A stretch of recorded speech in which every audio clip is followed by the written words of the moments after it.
A major shakeup for Hollywood award shows. After 80 years, the Hollywood Foreign Press Association has sold the rights to the Golden Globes to the broadcast longtime producer Dick Clark Productions. As a result, the HFPA will dissolve. This after years of scandal for the nonprofit, including allegations of racism, corruption, and sexual assault. With more on this acquisition and what it means for the future of the Golden Globes, we're joined by Variety's chief correspondent, Elizabeth Wagmeister. Elizabeth, great to see you. We know Penske, who owns Variety, is a big part of all of this.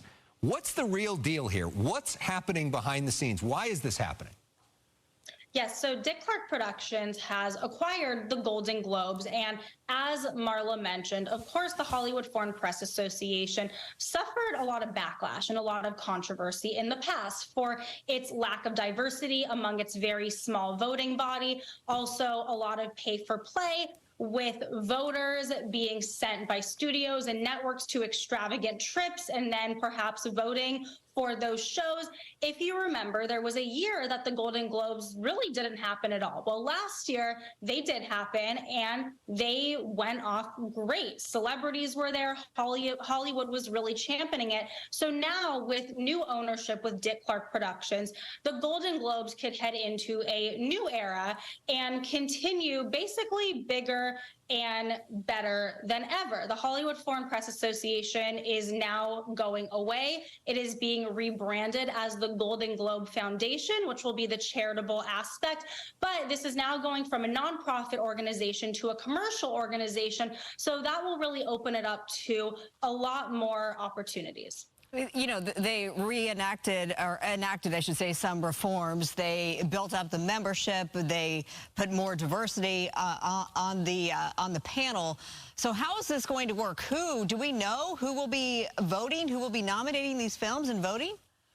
So we don't know 100% yet, but what we do know is that in the past, there were actually under 100 HFPA voting members. While over the past year and earlier this year, recently, they added more than 100 new voters. So now there are 310 voters who are eligible for the 2024 show. And I would expect that those members are the people who will be voting, but that has not been confirmed yet. But yes, to your point, Marla, they have 310 members now, which is up from the previous number, which was under 100, voting on all the Golden Globes, which is pretty insane if you think about it, certainly in comparison to the TV Academy or the Film Academy that votes on the Oscars. So a much more diverse group, and I anticipate that they will be voting on this next cycle. So essentially, because that's kind of always been a joke, right, in Hollywood, that these people who don't necessarily have the greatest credentials, like somebody joked once, it's like the penny saver from Lithuania. It's like voting on these things. So those people still get a vote despite all this? Well, there's a new voting body. Only 74 of those members are still part of this 310. So we will see where that goes, I guess, Alex. Okay. All right. Well, Golden Globe set to air January 7th, 2024. We don't know where it's going to air yet. Hopefully on Fox. That would be nice. Yeah. Okay. Other huge news today in the game show world. Pat Sajak announcing this afternoon that he's done after 41 years. What do we know about this? Oh, he put out this tweet. Well, the time has come. I've decided that our 41st season, which begins in September, will be my last. It's been a wonderful ride, and I'll have more to say in the coming months. Many thanks to you all. If nothing else, it'll keep the clickbait sites busy. Indeed, it will. Elizabeth, what do we know about who will take over? What does this mean for Vanna White? I mean, I am hoping that Vanna White takes over, but we do not know yet. I mean, this announcement literally came within the past hour or two. But that statement that Pat Sajak made, it's a bit of an odd statement, isn't it, to say that this is going to fuel the clickbait sites, and he indicates that he has more to say. So I guess we will hear what he has to say. But what we do know that Sony has confirmed within the past hour or so is that Pat Sajak will stay on as a consultant. So he has one more season season of hosting, but then he has signed a 3-year deal to stay on as a consultant. So it doesn't seem there is any bad blood here. Of course, Pat Sajak off the show has made some headlines in recent years. He's had some controversial views on climate change.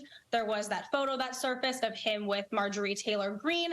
I don't think that factored into it, but I guess we'll see. The reason why I say I don't think that it did is because he is an iconic game show host. He has hosted for 41 years, which is incredible. And here's a fun fact. Wheel of Fortune, the ratings top nearly everything in all of syndication. The only other show that tops it is Jeopardy! This show still gets 8 million viewers, more than that every single night, more than any single daytime show, nearly everything else in syndication. So that's pretty incredible. And they're going to want to find the right host to continue with those numbers. And that's a lot of money for the host for not having to work all that hard. But you bring up his comments, and the reason he made that clickbait thing is because I think he's been frustrated in the past about the way the media has covered him, including that incident with Marjorie Taylor Greene, which is why he, I think, is referencing the clickbait headlines. All right, yes, Elizabeth. And I anticipate we'll hear more of his unfiltered views when he no longer is affiliated with the show. So I totally agree with you. Yeah, all right. Elizabeth, thank you. Thank you.